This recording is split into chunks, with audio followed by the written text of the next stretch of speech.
Hello and welcome. Today we're making a very special after Thanksgiving meal.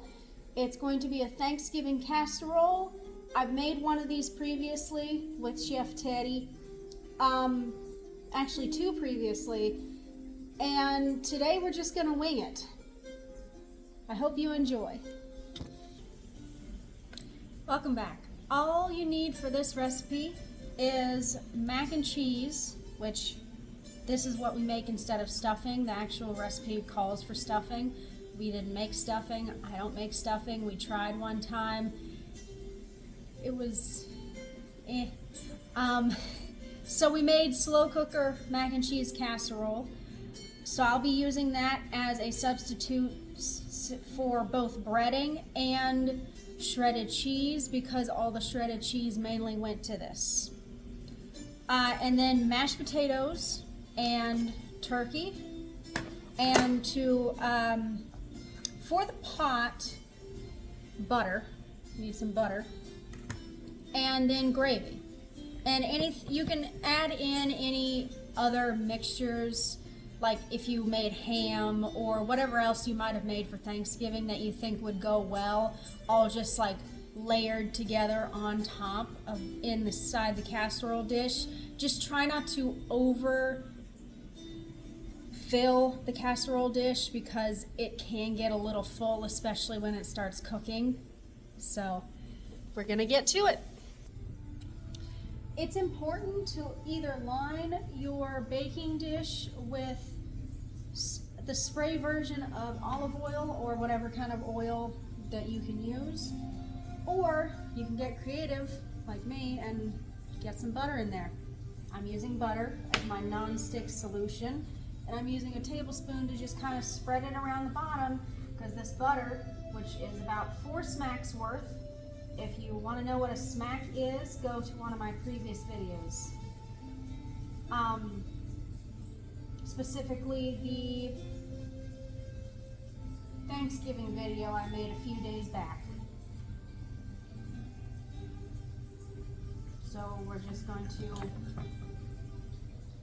kind of put this on the bottom.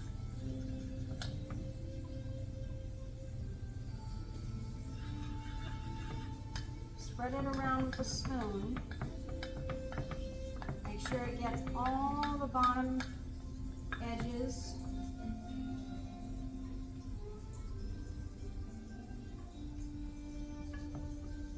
And then when there's enough on the bottom, you can start using the back of the spoon. Put a little bit on the sides of the baking dish as well.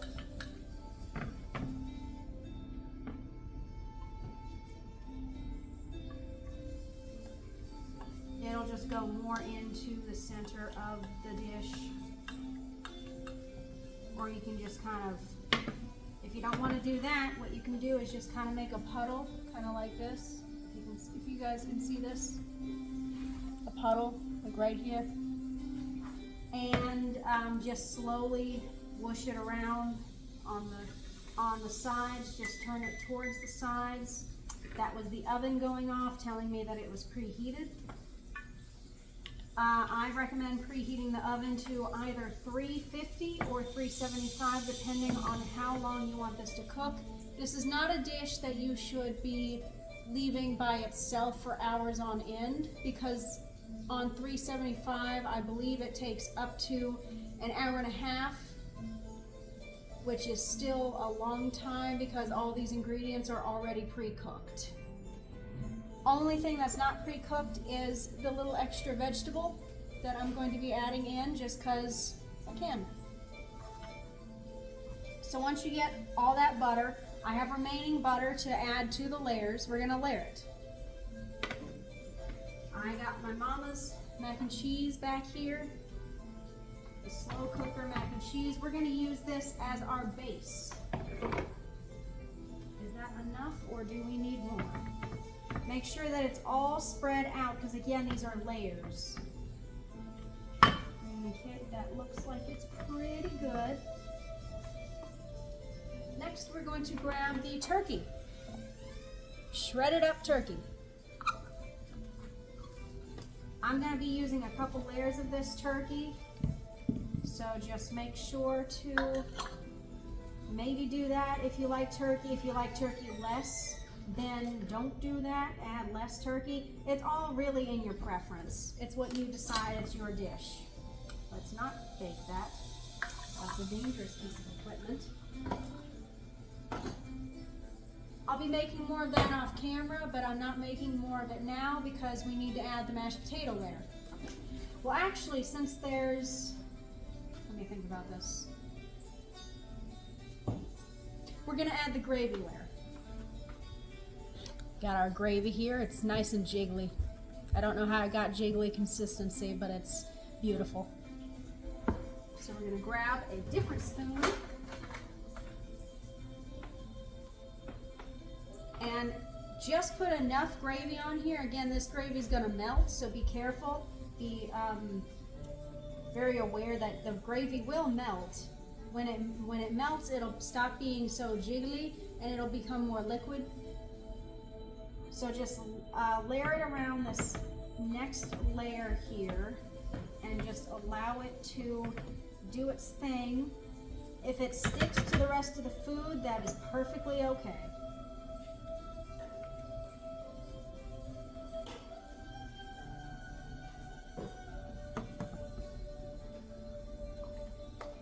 I just want to get some more of it.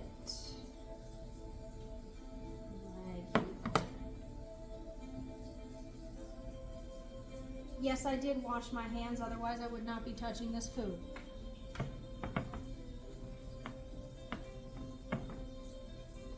It's having a hard time. Next time I recommend, if you're doing this, I recommend like cooking the gravy beforehand. It'll have a much more moist layer and you'll be able to measure it a lot better than I did.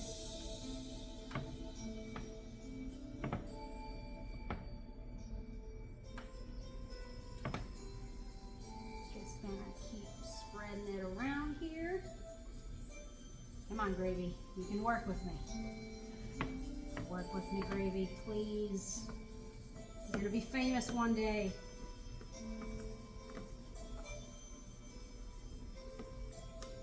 Oh wait, the gravy's already famous. I mean, it's in the grocery store. How much more famous can you get, right?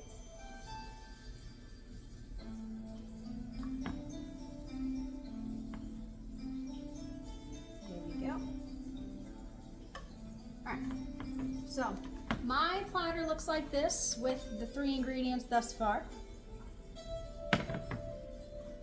Now we're going to add a different spoon for the mashed potatoes. Let's wash off our hands here.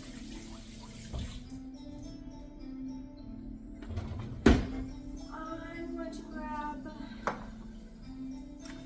let's see this. Okay, this is not a spoon, it's a spatula, but it'll work. The mashed potatoes are probably the thing that I love the most about this entire meal.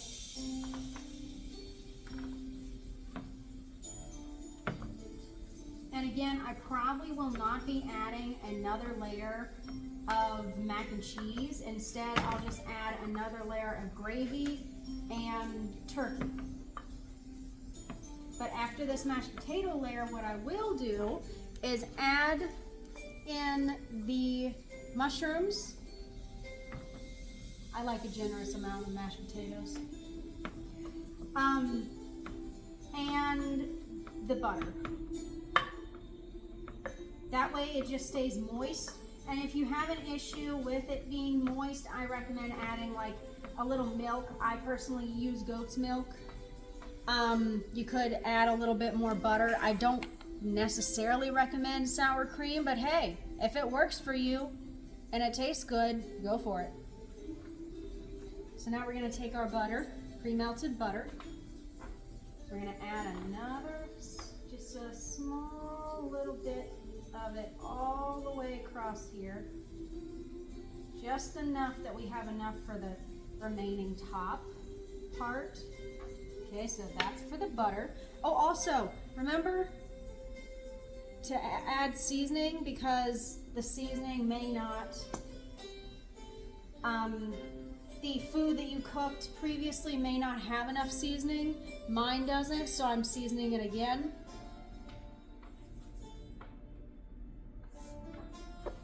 Again, it's all up to what you decide. Just be creative with it.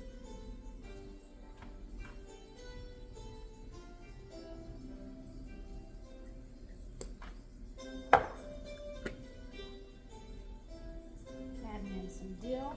And I'm adding it into the middle of the layers.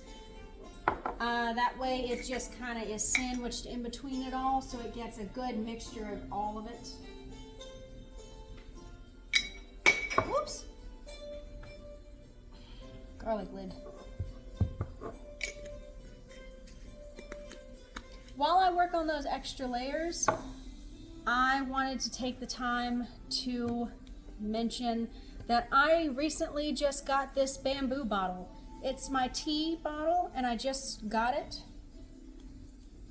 And I poured in hot tea a while ago, and I don't know if you guys can see that, but it's still steaming.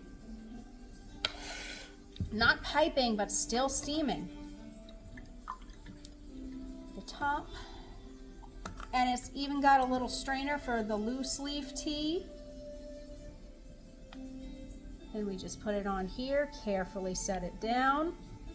Oh yeah, that's steaming. Don't know if you guys can see that, but the tea in here, I'm sure you guys can see the liquid swooshing around. Let's test it out. Let's see, because I recommend this. Again, thank you, Amazon Associates, for providing me with your support and partnership. I really appreciate it. I'm going to be putting this in the link below.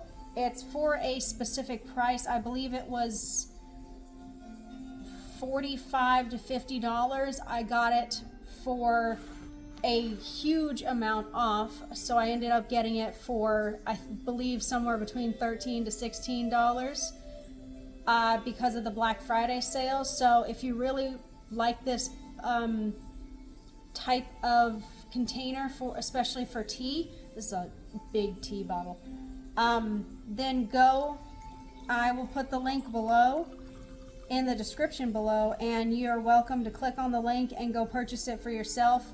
I really like this tea bottle, and it's also very light and very smooth and easy to wash. So, welcome back. The tea is strong and delicious. Again, I put it in at like 9:30, 9:35, something like that. It's now 11:30 and it's still piping hot. Remember to also close the container to keep the rest of the tea that hasn't been drank or poured hot as well. Now that we've layered the rest of the mashed potatoes, I'm going to go ahead and put on the rest of the butter.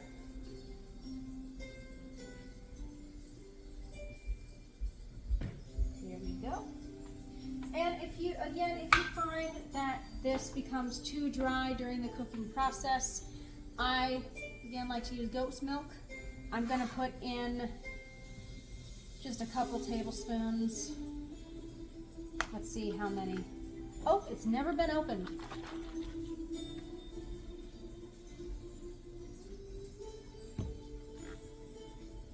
It says shake well. That's why I'm shaking it. So now we're just going to put in a few tablespoons.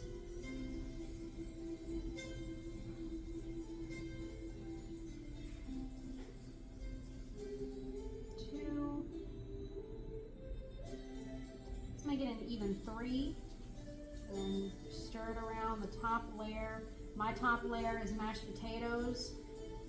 I recommend putting your favorite layer of the ingredients that you have gathered for this casserole on top. All right. That should be nice and juicy. Now we're going to put it into the oven. My oven preheated a while ago, And now we're just going to put it right in on the top shelf. Be careful not to burn yourself.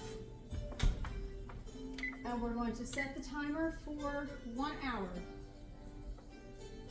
All right, while that cooks, this video will be a little bit different in the fact that I will not be showing you the ending of it, but it should cook for an hour. I will make a follow-up short when it is done. So I will put a link in the description to that once the short is uploaded and the casserole has been done. Until then, have a wonderful day, and I hope you had a happy Thanksgiving.